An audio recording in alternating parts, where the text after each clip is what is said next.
반갑습니다. 이번에 무역영어 강의를 맡은 한국금융개발원 강사 정문영입니다.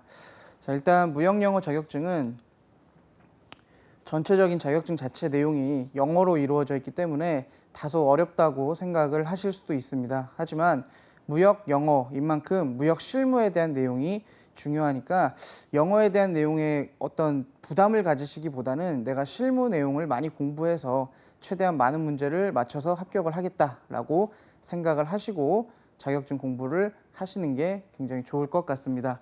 자, 일단 자격증은 영문 해석과 영장문 그리고 무역 실무로 이루어져 있는데요. 이제 이번 강의를 통해서 무역 영어 자격증이 어떤 자격증이고 또 어떻게 해야 취득할 수 있고 어떤 내용들이 그 안에 들어 있는지 한번 살펴보도록 하겠습니다. 첫 번째로 자격증의 개요입니다. 국경 없는 무한 경쟁의 시대에서 대외 교역 확대를 위해서 무역에 관한 전문 지식이 필수적으로 요구되고 있습니다. 그렇기 때문에 무역 영어 검정은 무역 관련 영문 서류의 작성 및 번역 등 영어 구사 능력은 물론 무역 실무 지식을 평가하는 국가 공인 자격 시험입니다. 그래서 이제 국가 공인 자격 시험이라는 말 때문에 또 부담을 가지시는 분들이 있는데 실제적으로는 무역 관련 내용들을 잘 익히신다면 그렇게 어렵지 않게 취득을 하실 수 있습니다.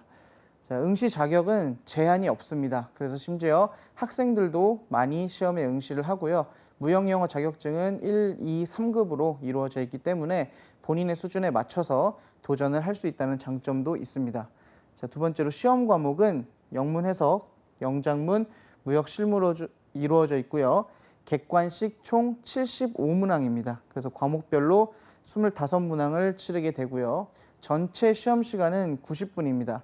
일반적인 시험들이 문항당 1분 정도를 배정하는 것에 비해서 무역 영어 같은 경우는 영문 해석이나 영장문의 내용이 조금 들어가기 때문에 시간을 조금 더 배정을 했다는 거 참고하시면 좋을 것 같습니다. 자, 그다음 합격 기준은 매 과목 100점 만점에 평균 60점 이상을 받으셔야 합니다. 하지만 1급은 과목당 40점 미만인 경우에 불합격이 되므로 이 점을 조심해야 되고요. 검정 수수료는 수수료를 포함해서 총 29,000원, 그리고 자격의 발급 기관은 대한상공회의소입니다. 그래서 여러분들이 시험을 응시하실 때는 대한상공회의소 자격평가사업단 홈페이지에 들어가서 시험을 접수를 하게 됩니다. 자, 그럼 이러한 자격증 시험에 대해서 이제 1과목부터 3과목까지 그 내용들이 어떤 것이 있는지 그리고 어떤 유형들로 문제가 출제되는지에 대해서 간략하게 한번 살펴보도록 하겠습니다. 첫 번째 과목은 영문 해석입니다. 영문 해석에서는 가장 먼저 등장하는 것이 순서 배열하기입니다. 그래서 A, B, C, D나 아니면은 그 뒤에 나온 내용이 어떤 건지를 유추하는 이런 문제들이 출제가 되는데요. 자, 순서 배열하기에서 뭐 다음 문장들을 순서대로 배열하시오 라든지 아니면 다음 단락을 읽고 올바른 순서대로 배열하시오 라는 식의 문제가 출제가 됩니다. 실제로 영문 서식이나 아니면은 영어 서류들이 등장을 해서 이게 실무의 내용들을 알아야 어느 정도 순서를 배열할 수 있을 뿐만 아니라 실무의 기본이 되는 단어들을 이해하고 계셔서 아, 이런 단어 다음에 이런 과정들이 벌어지는구나 라는 것을 이해한 상태에서 이 문제를 푸실 수 있다는 점 참고하시면 좋을 것 같고요. 그리고 순서를 배열할 때 기본적으로 접속사라든가 아니면은 단어의 배열이라든가 이런 것들을 좀 주의하셔서 푼다면 충분히 순서 배열하기는 문제에서 점수를 받아갈 수 있을 걸로 생각이 듭니다. 자, 그 다음은 상황 추측, 인물의 역할 추측하는 문제들입니다. 그래서 다음 중 아래 지문 앞에 나올 가능성이 가장 높은 것은 무엇인가 라는 식의 내용으로 주로 영문 서식의 내용을 놓고 그 앞에 어떤 내용이 나올 것인지를 유추하는 식의 문제들이 많이 출제가 됩니다. 실제로 계약의 내용들을 적어놓는 지문을 제시한 다음에 그 앞에 계약하기 전에 어떠한 내용들을 합의했는지에 대한 내용, 그래서 무역거래 절차가 어떻게 되는지를 알고 있어야 역시 풀 수 있는 문제들이 되겠고요. 그리고 또 하나, 다음은 서신에 대한 대답이다. 다음 중 이전 서신에 올 가능성이 가장 낮은 것은 무엇인가 라는 식으로 서신의 내용들을 넣어놓고 그 앞에 가장 높은 것, 나올 가능성이 높은 것이 아니라 가장 나올 가능성이 낮은 거가 어떤 것인지를 찾는 문제도 이렇게 나오게 됩니다. 그래서 서신에 나오는, 보기에 나오는 지문에 대한 내용들을 어떤 상황인지를 정확하게 추측을 하고 어떤 인물이 어떤 대화를 이끌어 나가고 있는지에 대해서 명확하게 이해하시고 문제를 푸셔야겠습니다.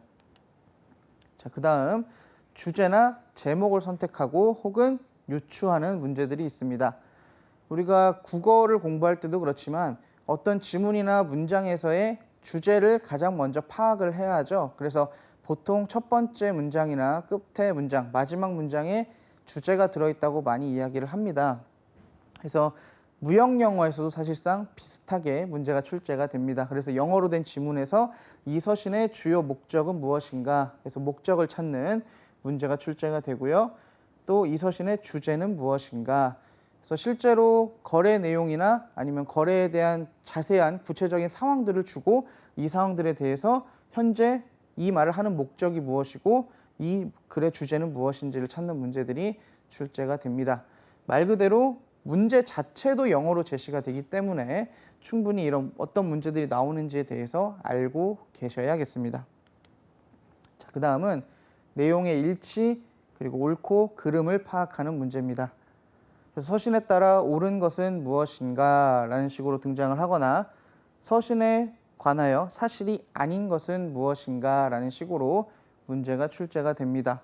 그래서 실제로 서신에서 내용을 쭉 나열을 해준 다음에 보기를 통해서 옳은 것과 옳지 않은 것을 구분하도록 하는 문제들이 출제가 되게 됩니다. 그래서 실제로 영문 해석 문제나 영작문 같은 경우는 문제 자체가 영어로 제시가 되고 그 전체가 영어로 되어 있기 때문에 영어에 대한 좀 두려움이 있으신 분들은 3급이나 2급부터 도전을 하시고 그 다음에 1급으로 도전을 하시는 게 좋을 거라 생각이 듭니다. 자, 그 다음 영작문입니다. 영문 해석과 거의 유사하긴 하지만 실제적으로 영작문의 내용들은 조금 차이가 있습니다. 자, 영작문인 만큼 문장을 삽입하는 문제들이 출제가 되는데요. 서신에 따라 옳은 것은 무엇인가 해서 빈칸을 두고 그 안에 들어갈 단어를 찾는 문제들 혹은 수거에서 어떤 한 특정 단어만 빼놓고 그 수거를 찾는 이런 문제들이 많이 출제가 됩니다. 그래서 실제적으로 무역 영어를 공부하실 때 많은 영어 단어와 수거를 공부하게 되실 겁니다.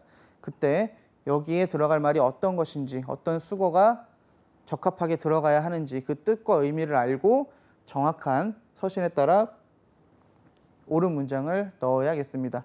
자, 그 다음 중 본 서신에 관하여 사실이 아닌 것은 무엇인가 라고 해서 서신에 나온 내용 중에서 틀린 문장을 뽑아내거나 아니면 맞는 문장을 집어넣는 이런 식의 문제들도 출제가 됩니다. 영문 해석과 동일하긴 하지만 영작문은 말 그대로 문장의 흐름에서 맞거나 맞지 않는 것들을 찾아내는 것 위주로 출제가 되고 있습니다. 네, 두 번째 내용은 서신의 답장을 유추하는 내용입니다. 영작문에서 나오는 유형 중에서 조금 어려운 유형으로 좀 볼 수 있는데요. 다음 중 아래 서신의 답장에 포함될 수 없는 것은 무엇인가 해서 실제로 서신의 내용을 정말 정확하게 파악을 하고 서신에 들어있는 단어들의 맥락을 짚은 다음에 그 다음에 어떤 문제가 나올지를 스스로 유추해 보는 겁니다. 그래서 실제로 많은 분들이 가장 어려워하고 조금 애매하다고 말씀을 하시는 그런 문제 유형이고요. 또 문제 유형을 보면 다음 중 본 서신의 답장에 포함되었을 가능성이 가장 낮은 것은 무엇인가? 말 그대로 있는 내용을 그대로 내는 것이 아니라 내용 중에서도 가장 가능성이 낮은 것, 답장에 포함됐을 가능성이 가장 낮은 것을 찾는 거기 때문에 이 문제 또한 상당히 난해하기 때문에 서신의 답장을 유추하는 내용들은 이제 많은 수험생분들이 어려워하는 부분 중에 하나입니다. 하지만 누차 반복해서 말씀을 드렸고 또 드릴 거지만 무역 영어는 영어의 기본을 두시고 단어나 수거들을 기본적으로 많이 공부를 하신 다음에 시험에 응시를 하시면 이런 문제들도 역시나 조금은 쉽게 풀어나갈 수 있다는 점 참고하시면 되겠습니다. 자, 그 다음에 빈칸을 채우는 문제가 나옵니다. 그래서 적절한 단어로 빈칸을 채우시오. 다음 중 빈칸에 들어갈 말로 가장 적절한 것은 무엇인가 라는 식의 문제가 출제가 되는데요. 일단은 적절한 단어로 빈칸을 채우라는 것은 역시 단어의 의미를 정확하게 알고 많이 외우고 계셔야 풀 수 있는 문제라고 볼 수 있고요. 그리고 다음 중 빈칸에 들어갈 말로 가장 적절한 것은 무엇인가 라고 했을 때도 전후 문장의 맥락을 이해하신 상태에서 역시 문제를 풀어야 충분히 풀 수 있다는 점. 그러니까 결국은 영문 해석과 영장문 자체가 영어의 기본을 두기 때문에 많은 단어와 수거를 아는 것, 그리고 최대한 해석을 빨리 해낼 수 있는 능력을 기르는 것, 이게 가장 중요하다고 볼 수 있습니다. 또한 영문 해석과 영장문의 내용이 전부 다 무역과 연관된 내용으로 등장을 하기 때문에 영어를 잘하시는 분들도 실제 무역 실무를 공부하지 않고 혹은 대충 공부하고 시험을 치면 해석은 되지만 그 말이 무슨 말인지를 이해를 못해서 문제를 못 푸는 경우도 발생을 합니다. 그래서 무역 영어라는 자격증인 만큼 무역과 영어에 대한 거를 동시에 습득을 하실 필요가 있다는 거 계속해서 반복해서 말씀을 드립니다. 자, 그 다음 의도나 목적이 다른 문장을 찾는 게 나옵니다. 역시 영장문의 유형에서도 조금 어려운 편에 속합니다. 문제를 한번 읽어보면 다음 중 다른 문장과 유사한 의도를 지니지 않은 것은 무엇인가? 다른 문장과 유사한 의도를 지닌 것을 찾는 거기 때문에 다른 문장의 의미들이 전부 다 어떤 것을 나타내는지, 그리고 그 용어나 그 문장이 무역에서 어떻게 사용되는지를 역시 알고 찾아내셔야 되는 문제입니다. 그래서 이런 것도 조금 어려운 문제에 속하고요. 다음 중 다른 문장과 다른 목적을 가진 것은 무엇인가? 역시 전체 문장을 다 이해한 상태에서 가장 의미가 다른 것을 찾아내는 것, 이것도 조금 어려운 유형에 속하죠. 하지만 역시 무역 실무에 대한 내용을 기본으로 한다면 충분히 풀어나갈 수 있다는 점 제가 다시 한번 말씀을 드리겠습니다. 자, 그리고 무역 영어에서 가장 중요한 게 바로 이 세 번째 과목 무역 실무입니다. 무역 실무의 내용을 모르신다면 영어를 아무리 잘해도 소용이 없습니다. 그래서 무역에 대한 기본 내용을 잘 알고 계셔야 되기 때문에 앞으로 강의를 진행해 나갈 때 무역 실무에 대한 비중을 조금 더 늘려서 둘 거고요. 그리고 때로는 영문 해석이나 영장문 속에서 우리가 아는 영어의 해석, 그리고 우리가 아는 영어의 단어의 의미가 무역에서는 어떻게 사용되는지를 비교해서 지속해서 설명을 드릴 겁니다. 그럴 때마다 무역에서는 이러한 단어가 이런 의미로 쓰이는구나 라는 것들을 파악하시면 조금 더 무역 영어 합격에 다가설 수 있지 않을까 생각을 합니다. 자, 무역 실무 같은 경우는 첫 번째 가장 중요한 게 바로 무역 계약입니다. 무역은 계약이 있어야 그 전체의 과정들이 실행이 시작이 되죠. 그래서 계약을 어떻게 하는지, 그 계약의 과정과 어떻게 해야 정확한 계약 혹은 합당한 계약으로 인정이 되는지 등등등에 대한 내용들이 무역 계약의 내용에 나오게 됩니다. 그래서 무역의 개요, 그리고 청약과 승낙이라는 말이 등장을 하는데요. 말 그대로 청약, 내가 어떤 것을 하고 싶다라고 상대방에게 거래를 제의하는 과정이고요. 이 거래를 제의를 했을 때 이 제의를 받은 상대방이 오케이, 나는 당신과 거래를 하겠습니다 라고 하는 게 바로 승낙입니다. 하지만 이제 단순하게 이렇게 알면 시험에서는 맞추기가 어렵겠죠. 그래서 청약과 승낙에 대한 내용들도 상세하게 하나씩 나중에 보도록 할 겁니다. 하지만 단순하게 볼 때는 거래를 제의하고 그 거래의 제의에 대해서 받아들인다 정도의 의미로 보시면 되겠고요. 무역 계약을 할 때 뭐 가격, 수량, 품질, 선적, 보험 이런 조건들을 다 협의를 하게 됩니다. 그래서 가격을 몇 프로를 할인해 줄 거며 또 몇 개 이상을 사면 어떻게 물건을 포장해 줄 것이며 등등등에 대한 내용들을 다 정하게 되고요. 수량 같은 경우도 똑같은 상품을 보내는데 국제 간의 거래이기 때문에 배송 간에 생길 수 있는 문제점들이 많이 있습니다. 수량이 줄어들거나 물품이 분실이 되거나 할 수 있는 상황들도 생기겠죠. 그래서 이런 수량의 조건들, 우리가 수량을 5% 정도까지는 조금 없어도 괜찮다고 해주겠다. 뭐 10% 정도까지는 수량이 과부족, 많거나 적어도 내가 인정을 해주겠다 하는 식의 조건들을 다 세우게 됩니다. 그래서 이런 수량 조건들, 그리고 품질 조건, 무역계약에서 상당히 중요한 게 품질 조건이라고 볼 수 있는데요.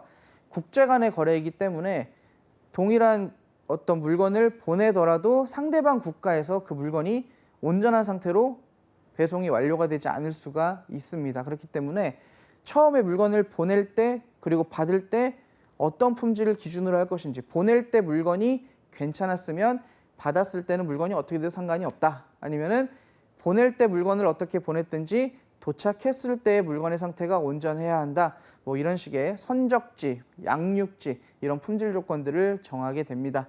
그래서 향후에 계속해서 자세하게 살펴볼 거고요. 또 이제 중요한 게 바로 선적 조건입니다. 다자 간의, 다국 간의 거래이기 때문에 국경을 넘어서 거래를 하다 보니까 실제로 물건을 어떻게 실어 올리는지, 그리고 그 실어서 올린 물건들을 어떻게 관리할 건지, 그리고 물건을 실을 때는 어디에다가 실을 건지, 어떤 포장 용기를 사용할 건지 이런 것들도 전부 다 합의를 하게 되죠. 그래서 실제로 무역 계약을 하나를 성사시키기 위해서는 상당히 많은 서로 간의 의견이 주고받을 수가 있고요.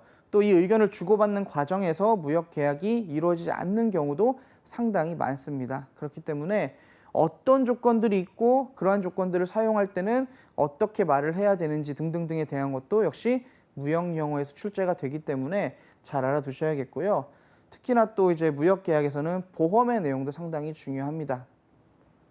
보통은 우리나라 같은 경우는 선박을 통한, 그리고 또 최근에는 항공을 통한 거래를 많이 하는데요. 이런 해상 운송이나 항공 운송을 할 때도 다 물품에 대한, 그리고 선박이나 항공기에 대한 보험을 들게 돼 있습니다.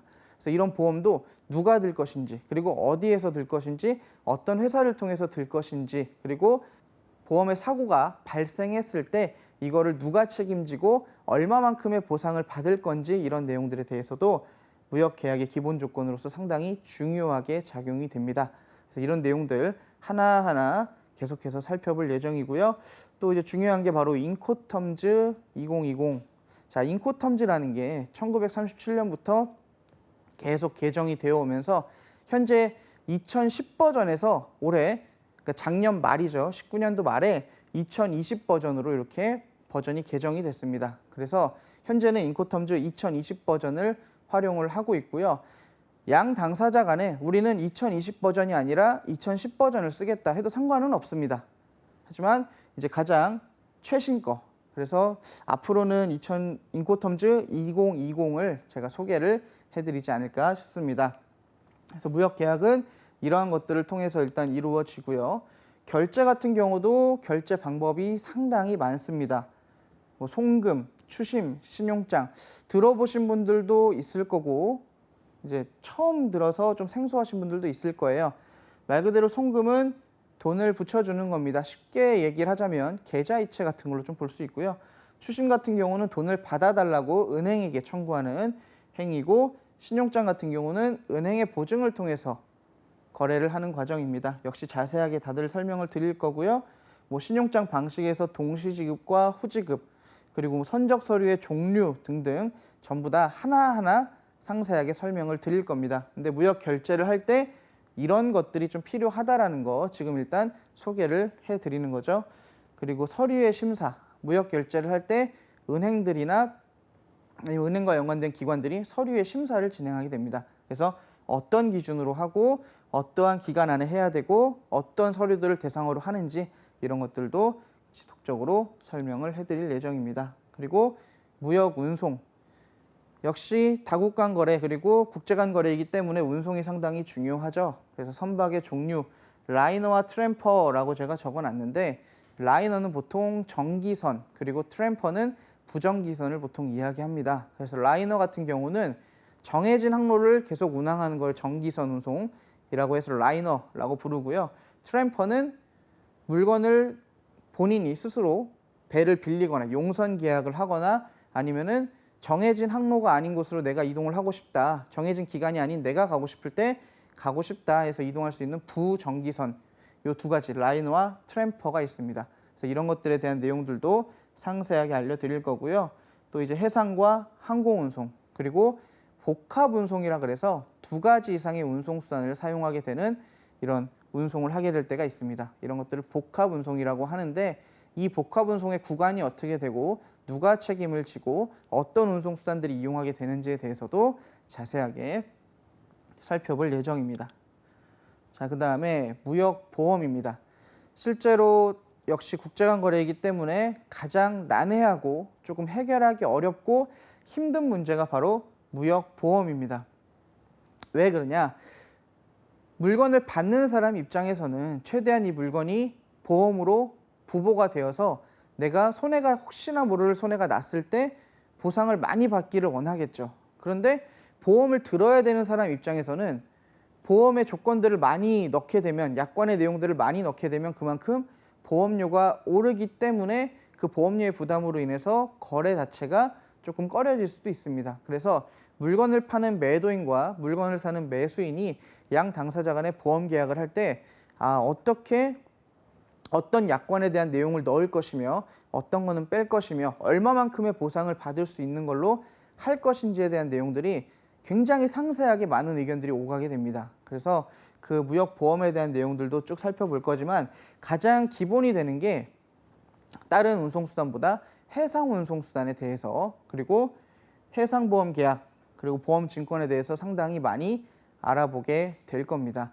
실제로 여러분들이 무역영어 기출문제를 살펴보게 되시면 해상보험에 대한 문제들이 상당히 많이 출제가 됩니다. 그래서 뭐 전손, 전체 손해라든가 분손, 부분 손해라든가, 그리고 뭐 추정전손이라는 말, 대위와 위부라는 말, 굉장히 지금은 어렵게 들리겠지만 나중에 알고 나면 크게 어렵지 않은 이런 내용들이 다 영국 해상보험법에서 온 현재 사용이 되고 있는 해상보험의 내용들입니다. 그래서 이런 내용들을 또 살펴볼 거고요. 해상 위험 같은 경우가 해상 고유의 위험이 있고 또 그냥 해상 위험이라는 게 있어요. 말 그대로 해상에서만 벌어질 수 있는 고유의 위험들이 있고, 바다니까 혹은 바다가 아니더라도 다른 곳에서 벌어질 수 있는데 이게 바다에서도 벌어질 수 있는 일이다 라고 해서 그냥 해상보험 두 가지로 나누게 됩니다.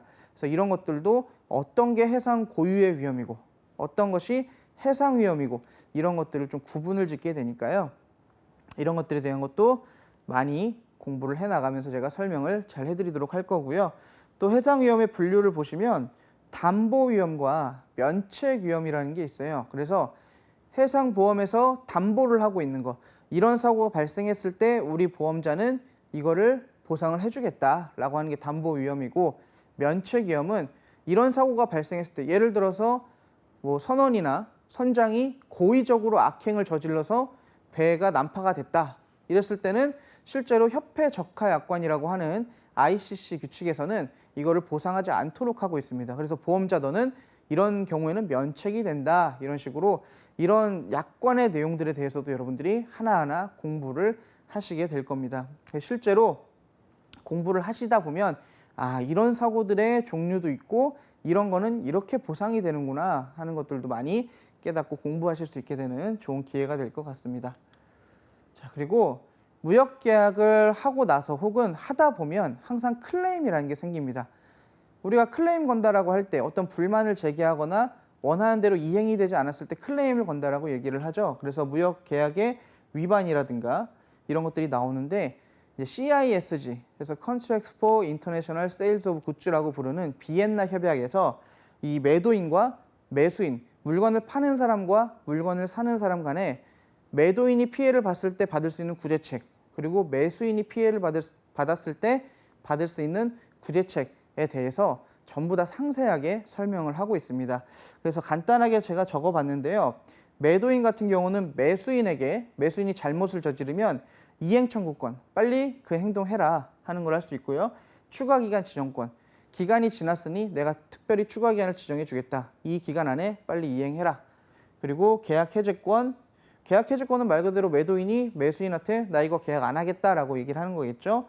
그리고 물품 명세 확정권, 물품의 명세를 매수인이 제대로 알려주지 않으면, 그러니까 물품의 내용을, 포장을 어떻게 할지, 물건의 수량을 몇 개씩 포장을 할지 등등을 매수인, 물건을 사는 사람이 알려주지 않으면 매도인은 포장도 못하고 물건을 발송을 할 수가 없게 되죠. 그래서 그런 지체로 인한 손해들을 받게 되는데, 매수인이 계속 응답을 하지 않는 경우에 매도인이 임의적으로 포장을 하고 물품 구성을 해서 물품 명세를 확정해서 보내버릴 수가 있는 이런 권리도 있습니다.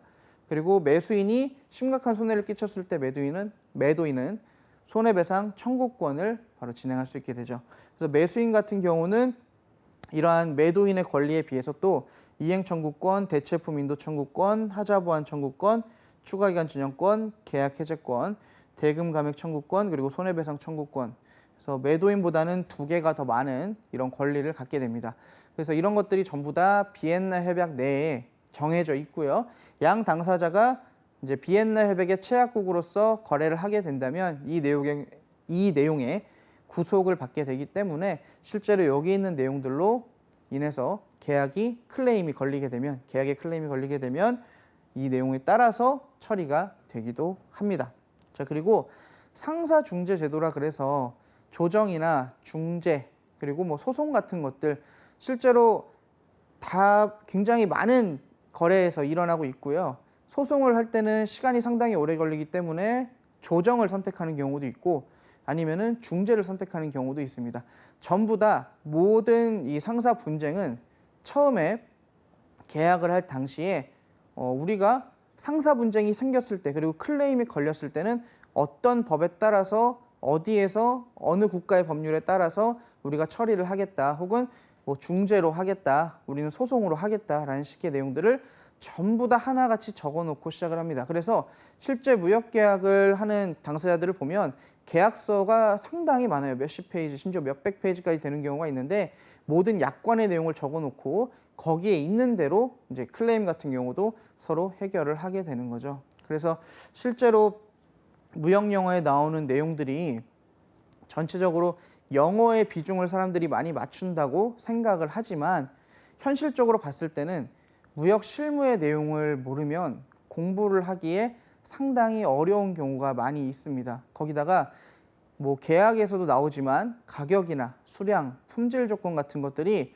그냥 단순하게 어떤 내용으로 한정이 되어 있는 게 아니라 뭐 신용장 통일 규칙이라든가 추심에 관한 규칙이라든가 아니면은 여기에 나오는 CISG, 비엔나 협약이라든가 영국 해상보험법이라든가 상당히 많은 내용들을 뒤에 안고 있어요. 그 내용들이. 그렇기 때문에 종합적인 관점에서 무역 실무에 대해서 먼저 빠르게 이해를 하고 접근을 하신 다음에 공부를 해 나가시는 게 무역 영어를 합격하기에는 더 적합하지 않을까 생각이 듭니다. 또한 무역 영어를 공부하실 때는 반복해서 말씀을 드리지만 영어 단어에 대한 거, 영어 수거에 대한 거 반드시 무역에서 이 단어가 어떻게 쓰이는지 그리고 무역의 서신에서 그리고 무역을 할 때 이 단어가 어떻게 해석이 되어서 다르게 나타나지는지를 반드시 같이 공부하시면서 진행을 하셔야 된다는 점 다시 한번 반복해서 말씀을 드립니다. 그래서 앞으로 공부를 계속 해나갈 때 이 실무에 대한 내용들, 지금 설명해드린 내용들뿐만 아니라 조금 더 구체적이고 조금 더 상세한 내용들 그리고 각 조약의 내용들에 대해서도 계속해서 반복적으로 공부를 해나갈 예정이니까 어려워하지 마시고 일단 무역 실무에 대한 내용들 빠르게 익혀나가면서 같이 공부하신다면 이제 시간이 지나갈수록 머리에 지식이 쌓이고 또 무역 영어를 공부하시기에 적합한 그런 준비가 되지 않으실까 이렇게 생각을 합니다. 그래서 이렇게 무역 영어 전반에 대한 소개를 마치도록 하겠습니다. 네, 이번에는 앞서서 여러분들이 어떤 내용들이 나오는지에 대해서 공부를 해봤는데요. 기출 분석에 대해서 한번 시험 문제가 실제적으로 어떻게 등장을 하는지에 대해서 한번 살펴보도록 하겠습니다. 자, 영어의 내용이 상당히 많은데 전부 다 제가 해석을 넣어놨습니다. 그래서 어렵지 않게 보실 수 있겠죠. 그래서 2019년 3회차 무역영어에서 실제로 출제가 됐던 문제고요. 이런 유형의 문제들이 상당히 많습니다. 실제 문제를 보시면 1번에서 2번까지 그러니까 이 지문 하나를 가지고 두 문제를 풀어야 하는 이런 문제들이 출제가 되기 때문에 한번 읽어 나갈 때 이 내용이 어떻게 되는지를 정확하게 파악을 하시는 게 상당히 중요합니다. 그래서 한번 같이 처음이기 때문에 해설을 해 나가면서 보도록 하겠습니다. 문제는 read the following and answer 이라고 해서 문제 지문을 읽고 대답을 해라 이런 얘기겠죠. 그래서 1번에서 2번까지 뒤에 따라 나올 겁니다. 자, Dear Mr. 한이라고 해서 미스터 한 귀하, 그러니까 미스터 한에게 뭐 이런 의미가 되겠죠. 그래서 Thank you for your inquiry. 당신의 문의, inquiry 하면 문의입니다. 당신의 요청 혹은 문의에 대해서 Thank you, 감사하다. 그래서 about, 뭐뭇에 대해서 Our French Empire range of drinking glasses 해서 French Empire range 하면은 프렌치, 프랑스의 엠파이어 제국의 술잔. 자, 레인지라는 뜻이 그냥 여기에 이제 세트라는 말을 넣어도 되는데 굳이 레인지라고 해서 레인지라는 뜻이 세트거든요, 동일하게. 그래서 술잔 세트를 얘기합니다. 그래서 drinking glasses. 드링킹 글래스니까 마시는 거, 술잔. 그래서 프랑스의 제국 술잔에 대한 세트에 대해서 문의해 주셔서 감사합니다라고 하고 있습니다. 그다음에 there is a revival of interest in this period라고 해서 이 시기에 in this period 이 시기에 제품에 대한 관심이 interest 제품에 대한 관심이 revival 되살아나고 있기 때문에 so we are not surprised 우리는 놀랍지 않습니다. that these products have become popular with your customers. 고객들에게 이 상품이 인기를 끌고 있다는 것이 우리는 놀랍지는 않습니다. 그래서 I am sending this facts page 1 to 4 of our catalog. 그래서 이 세트에 대해서 당신이 신속하게 살펴보기 원한다고 말했기 때문에 뒤에 이제 내용이 나오죠. 카탈로그 1에서 4페이지를 우리가 sending 보내드립니다.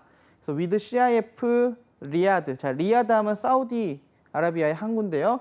CIF 가격으로 CIF 리야드 프라이스 가격으로 as you said you would like an immediate preview of this range. 이 세트에 대해서 당신이 즉시 답을 해달라고 했기 때문에 우리가 당사의 카탈로그, 우리가 가진 카탈로그의 1에서 4페이지에 대한 내용을 CIF 리야드 가격으로 발송을 해드리겠습니다 라는 뜻이죠. 그 다음에 I would appreciate your comment.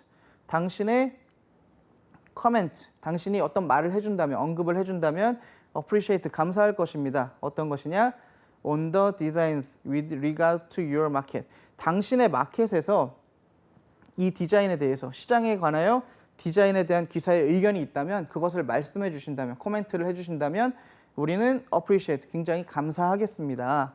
그리고 I look forward to hearing from you. 조속한 답변을 기다리겠습니다 라고 해석이 되죠. 자, 실제로 제가 해석을 쭉 해봤는데 한 2분여 정도, 그죠? 1분 30초에서 2분여 정도 시간이 걸리는데 여러분들 같은 경우 이렇게 정리해서 해석을 하실 건 아니잖아요. 어차피 읽으면서 쭉 해석을 해나가실 때 한 1분 30초 안으로 해나가시면 더 좋을 것 같아요. 자, 일단 내용을 한번 살펴보면 프랑스 제국 술잔 세트에 대해서 문의를 해주셔서 감사하다. 그러니까 문의를 해주셔서 감사하다. 무슨 뜻이에요? 이전에 문의를 했다는 얘기겠죠. 그래서 감사하다. 그리고 이 시기에 제품에 대한 관심이 되살아나고 있기 때문에 당신이 우리에게 관심을 가진다는 것이 놀랍지 않습니다. 자, 무역 서신에서 흔히 하는 얘기예요. 우리 회사가 지금 장사가 정말 안 되고 있어도 우리는 지금 이런 요청들을 많이 받고 있기 때문에 놀랍지 않습니다 라고 이야기를 많이 합니다. 잘 나가는 회사인 것처럼 이야기를 하죠. 그리고 바로 이렇게 얘기를 하죠. 우리가 가진 상품의 목록, 카탈로그를 당신에게 보내드리겠으니 당신이 그 시장에서 얼마나 원하는지 그런 코멘트들을 주시면 감사하겠다. 그러니까 너네가 구매를 하려면 우리한테 이 카탈로그를 보고 주문을 하면 된다라고 이야기를 하고 있습니다. 그리고 항상 맨 마지막에 붙이는 게 I look forward to hearing from you라고 해서 이런 비슷한 문구들을 넣어요. 조속한 답변을 기다립니다. 그러니까 빨리 응답을 해주세요라고 보통 이제 인사말처럼 이렇게 집어넣기도 합니다.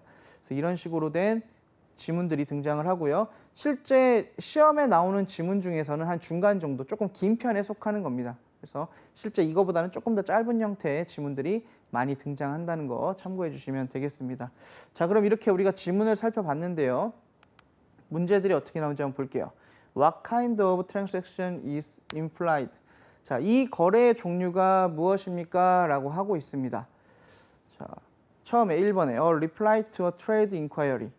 말 그대로 거래에 대한 요청. 우리가 아까 봤던 거, 그죠? 인콰이어리에 대한 응답을 한다라고 얘기를 했었죠, 문제에서, 그죠? 그래서 그 내용을 볼 수가 있고요. 자, 좀 유추할 수는 있겠죠. 근데 다른 것도 보긴 한번 봐야겠죠? 2번에 firm offer, 확정 오퍼라고 하는데 이거는 지금 가격을 요청하거나 우리가 구매를 하겠습니다라고 지금 하는 오퍼, 청약의 과정은 아니라고 볼 수 있겠죠. 그리고 3번에 an acceptance of an offer.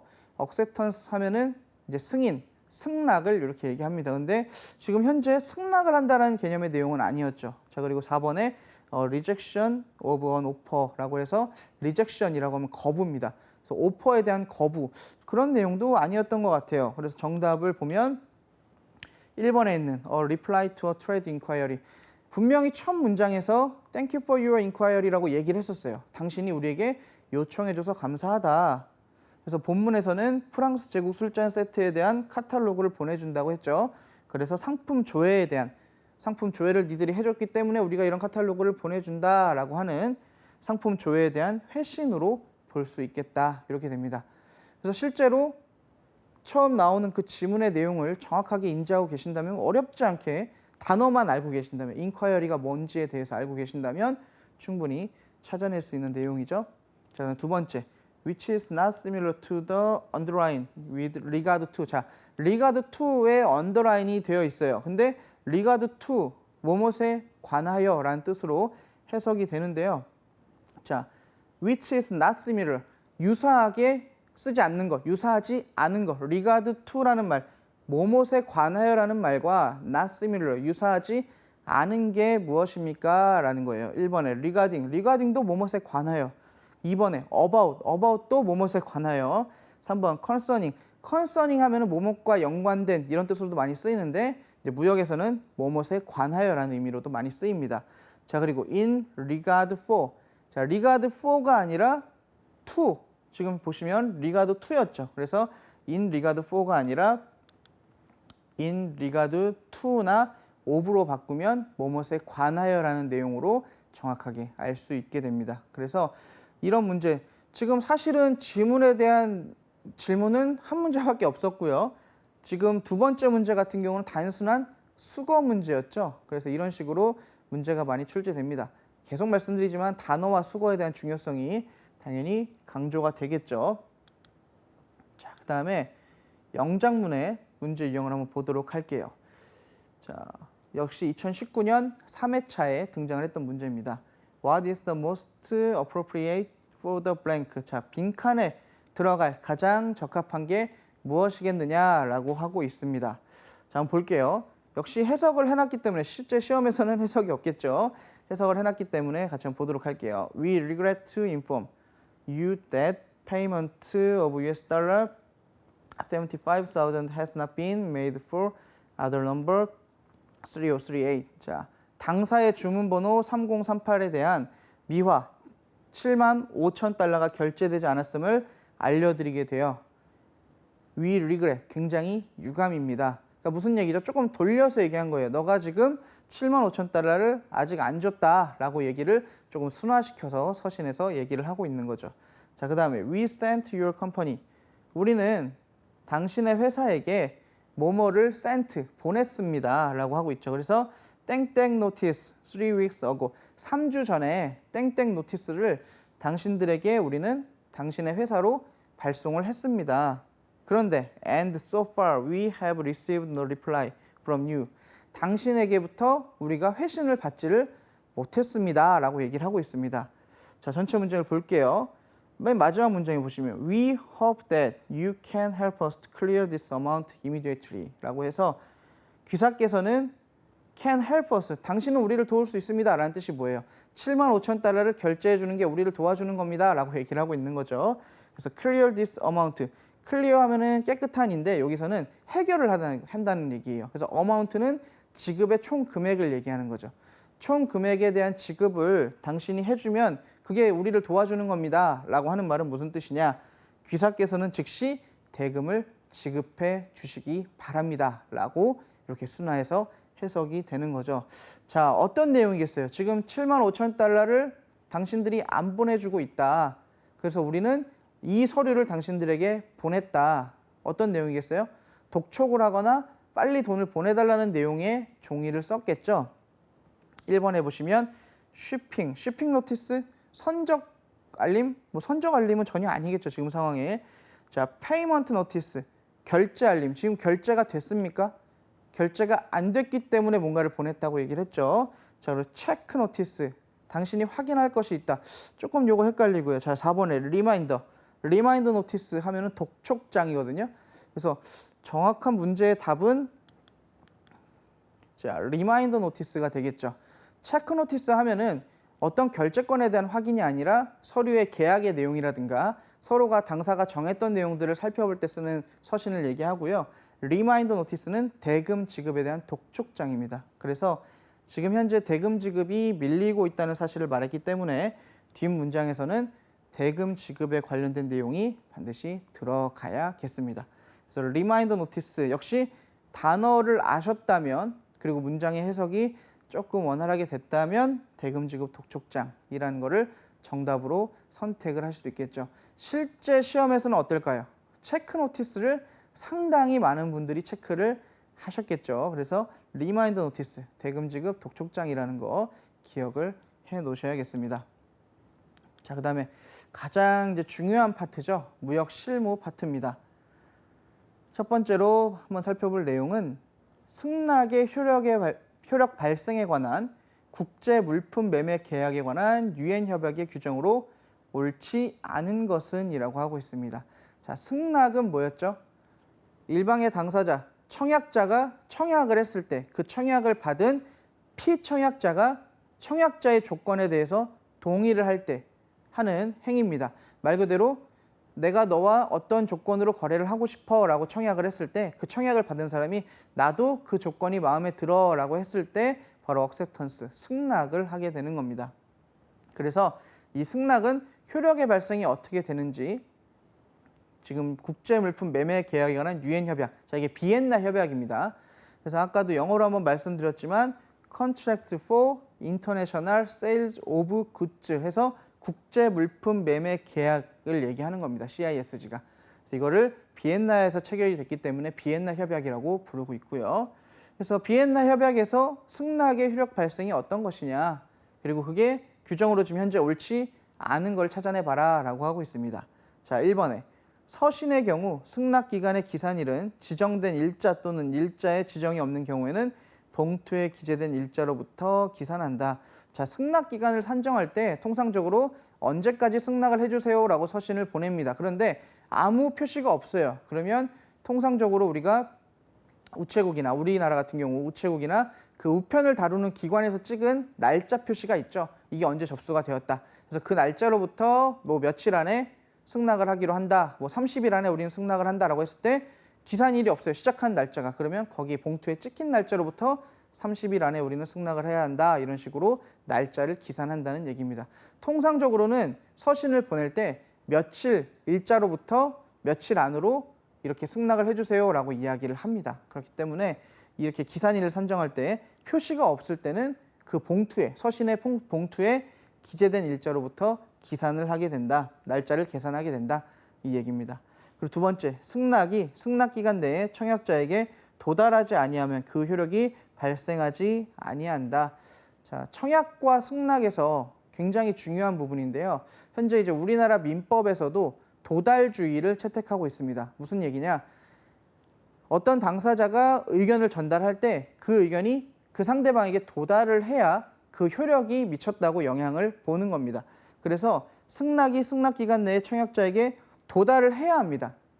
내가 승낙을 하겠다는 표시가 도달을 해야 돼요. 그런데 도달하지 아니하면 그 효력은 당연히 뭐예요? 승낙의 효력은 발생하지 않게 됩니다. 그래서 반드시 기억하실 게 우리나라 민법 그리고 비엔나 협약에서 전부 다 도달주의를 채택하고 있습니다. 그래서 도달이 되어야만 청약이든 승낙이든 전부 다 그 효력이 발생을 한다라고 기억을 해놓으시면 되겠습니다. 자, 그리고 3번에 구두 청약에 대해서는 특별한 사정이 없는 한 즉시 승낙이 이루어져야 한다. 자, 이런 경우가 있습니다. 전화 통화를 통해서 구두로 협의를 하는 경우가 있어요. 양 당사자의 대표나 양 당사자의 실무자가 자, 우리는 그 회사한테 10박스 물건을 사고 싶습니다. 10박스를 구매를 하고 싶습니다. 그럼 전화 통화를 하는 중이에요. 그럼 제가 전화 끊고 한번 알아보고 다시 전화 드릴게요 라고 할 수도 있겠죠. 그런데 구두로 했을 때는 어떻게 하냐? 그 시간 안에 즉시 승낙을 해야만 그 구두 계약이 유효하게 됩니다.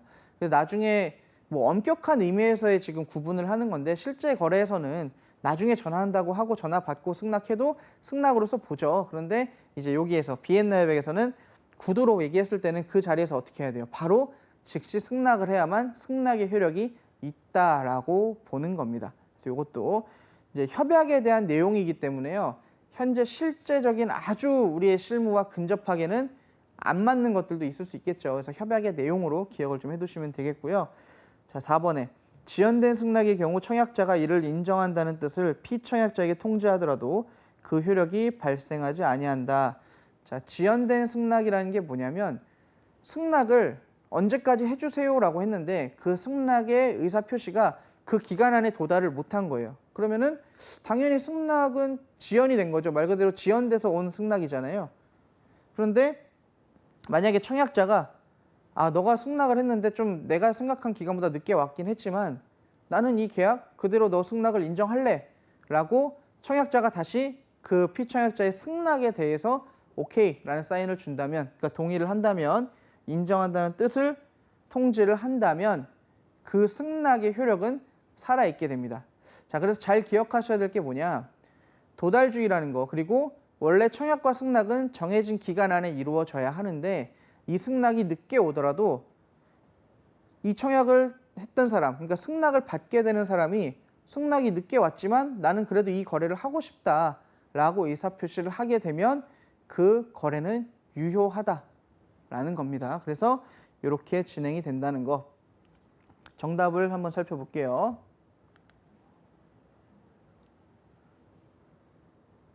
자, 지연된 승낙의 경우 청약자가 이를 인정한다는 뜻을 피청약자에게 통지하더라도 그 효력이 발생하지 아니한다라는 것은 틀리게 되고요. 실제로 CISG, 비엔나 협약 21조의 유효기간을 넘긴 지연된 승낙은 그 자체로 효력이 상실된다.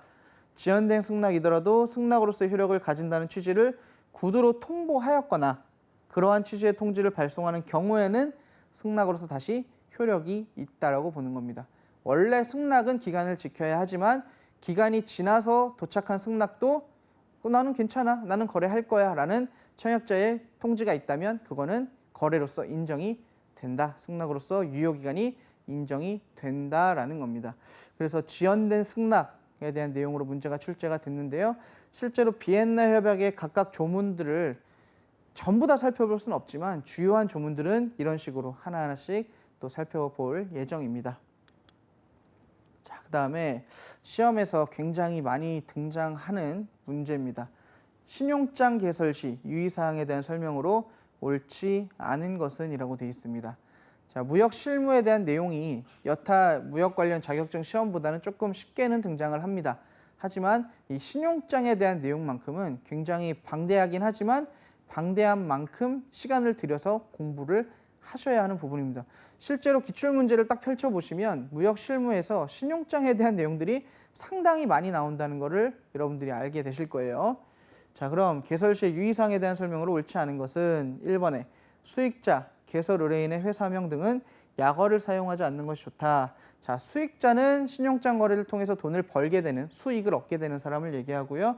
개설 의뢰인은 신용장 거래상에서 매수인, 그러니까 물건을 사는 사람이 자신이 아는 은행에 가서 신용장을 개설을 의뢰하기 때문에 이 매수인을 개설 의뢰인이라고 부릅니다. 그러니까 쉽게 얘기하면 수출상 수입자, 이 두 사람의 회사명은 약어를 사용하지 않는 것이 좋다. 당연한 얘기죠. 거래를 함에 있어서는 누구나 이렇게 알 것이라고 여겨지지만 그래도 그것들을 굳이 다 표시를 해줘야 됩니다. 그래서 풀어서 회사명을 정확하게 작성을 해주는 것이 원칙이죠. 자, 2번에 신용장은 명시적으로 트랜스퍼러블이라고 표시된 경우에 한해 양도할 수 있다. 자, 트랜스퍼러블이라면은 우리가 전달될 수 있는, 바꿀 수 있는 이런 의미로 쓰이지만 신용장에서는 이제 양도의 의미로 쓰입니다. 그래서 트랜스퍼러블 하면은 양도할 수 있는 이런 의미죠. 그래서 이게 신용장에 딱 적혀 있다면 이 신용장은 양도를 할 수 있구나라고 보는 겁니다. 하지만 신용장에 명시적으로 트랜스퍼러블이라는 말이 없다면 그 신용장은 양도가 불가능하다는 거 참고해 주시면 되겠습니다. 자, 3번에 선적 기일, 유효 기일 및 서류 제시 기일 표기 시 해석상 오해 소지가 없도록 월 표시는 문자로 하지 않는 것이 좋다. 자, 선적 기일이나 유효 기일 같은 거 실제 무역 서신에 보면 숫자에 대한 내용들이 상당히 많이 들어가 있어요. 그래서 이게 선적 기일인지 아니면 이게 지금 유효 기일인지 서류의 제시일인지 날짜들을 정확하게 판단하기가 상당히 어려워요. 그래서 월의 표시, 월을 표시할 때는 문자로 표시하는 것이 더 좋습니다. 그래서 예를 들어서 5월이거나 이러면 May라는 단어를 딱 써서 분명히 5월이라는 거를 표시해 주는 것이 상당히 좋습니다. 그래서 1번과 같은 맥락이에요. 정확하게 누가 봐도 헷갈리지 않도록 표시를 해주는 게 원칙입니다. 그래서 3번이 일단 옳지 않고요. 4번에 신용장 금액 앞에 about, approximately 또는 이와 유사한 표현이 있는 경우 10% 이내에서 과부족을 인정한다. 자, 신용장에 과부족 용인 조항에서 ML 클로스라는 게 있습니다. 그래서 과부족 용인 조항에서 자, 일반적으로 신용장은 금액 수량 단가의 5%를 초과하거나 부족하지 않은 것은 용인한다라고 돼 있어요. 5%까지는. 근데 그 금액 수량 단가 앞에 about이나 approximately 혹은 circa라는 표현이 들어가 있으면 10%까지는 그 과부족, 많거나 적은 것을 인정하도록 하고 있습니다. 그래서 4번 같은 경우도 10%가 맞죠. 자, 그래서 정답은 3번이 되겠죠. 자, 선적기일, 유효기일 및 서류 제시기일 표기 시 해석상 오해의 소지가 없도록 월 표시는 문자로 하지 않는 것이 좋다가 아니라 문자로 표시하는 것이 더 좋다라는 겁니다. 그래서 이렇게 알아두시면 되겠고요. 자, 또 역시 무역영어 실무에서 많이 나오는 문제입니다. 선화증권과 관련된 문제. 선적한 화물에 대한 증권이라고 보시면 돼요. 그래서 선사가 물건을 실은 수출자한테 발행해주는 서류입니다.